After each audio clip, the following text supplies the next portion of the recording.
আসসালামু আলাইকুম রহমতুল্লাহ।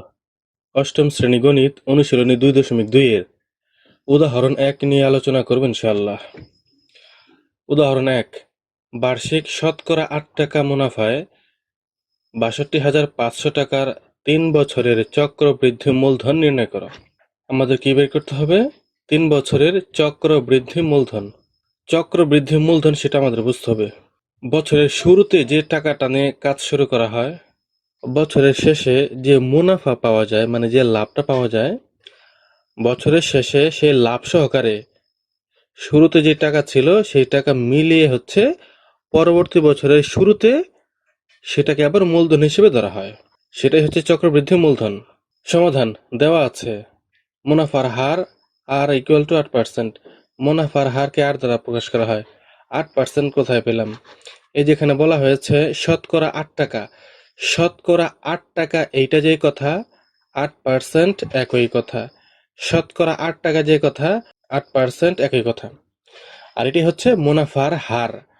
বার্ষিক শতকরা 8 টাকা, এটা হচ্ছে মুনাফার হার। মুনাফার হারকে আর দ্বারা প্রকাশ করা হয়। যেহেতু 8%, তার মানে 8 উপরে লিখবো, 100 নিচে লিখবো। পার্সেন্ট এটাকে আমরা 100 দিয়ে, 8কে 100 দিয়ে ভাগ দিব। পার্সেন্ট মানে হচ্ছে 100, এখানে পার্সেন্ট মানে হচ্ছে শতকরা বা 100। তাহলে টাকা লিখবো, এখানে টাকা দিতে হবে। এবার 8 হচ্ছে উপরে, 100 হচ্ছে নিচে। 8কে ভাগ দিব 100 দিয়ে, ভাগ দিলে কত হয়? 0.08 টাকা। 0.08 টাকা। তাহলে মুনাফার হার কত পেলাম? 0.08 টাকা। মূলধন পি ইকুয়াল টু ৬২,৫০০ টাকা। এই যেখানে বলা হয়েছে ৬২,৫০০ টাকার, তাহলে এটা হচ্ছে মূলধন, এটা আমাদের মূলধন হবে। বলছে ৬২,৫০০ টাকার। এখন যদি প্রশ্ন করি কত টাকার, কত টাকার, তাহলে হবে ৬২,৫০০ টাকার। এটাই হবে আমাদের মূলধন। মূলধন পি ইকুয়াল টু ৬২,৫০০ টাকা। মূলধনকে পি দ্বারা প্রকাশ করা হয়। আর এখানে বলেছে 3 বছরের। 3 বছর মানে সময় হচ্ছে 3 বছর। সময়কে এন দ্বারা প্রকাশ করা হয়। সময় হচ্ছে এন ইকুয়াল টু 3 বছর। সময়কে এন দ্বারা প্রকাশ করা হয়। তাহলে আমরা কি পেলাম? মুনাফার হার আর ইকুয়াল টু 0.08 টাকা পেলাম। মূলধন পি ইকুয়াল টু ৬২,৫০০ টাকা পেলাম। সময় এন ইকুয়াল টু 3 বছর পেলাম। এখন লিখবো আমরা জানি লিখে লিখবো চক্রবৃদ্ধি মূলধন।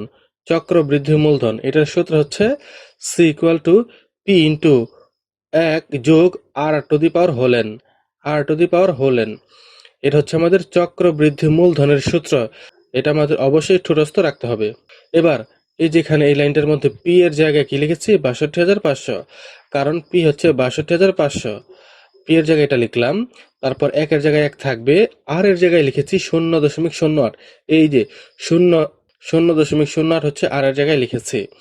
আর এই যে এন ছিল, এখানে এন এর জায়গায় লিখেছি 3। কারণ এন সমান 3। এন সমান 3, এখানে 3 লিখেছি যেখানে।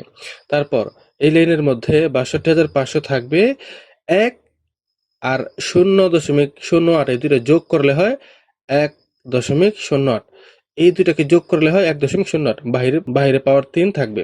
তারপর ৬২,৫০০ থাকবে এখানে 1.08, এটার পাওয়ার 3। এটার মানে হচ্ছে এটা 3 বার গুণ। 1 বার 2 বার 3 বার গুণ দিয়েছি। পাওয়ার যেহেতু 3 বার গুণ দিয়েছি। অথবা আপনারা চাইলে 1.08 এর পাওয়ার 3 দিয়ে ডাইরেক্ট সংখ্যাটি এখানে লিখে দিতে পারেন, এতে কোনো সমস্যা নেই। তারপর ৬২,৫০০, 1.08, 1.08, 1.08, এগুলোকে সবগুলোকে গুণ করলে ৭৮,৭৩২ টাকা হয়। ৭৮,৭৩২ টাকা। সুতরাং কি নির্ণেয় চক্রবৃদ্ধি মূলধন হবে ৭৮,৭৩২ টাকা। নির্ণয় চক্রবৃদ্ধি মূলধন ৭৮,৭৩২ টাকা। এটাই হবে উত্তর।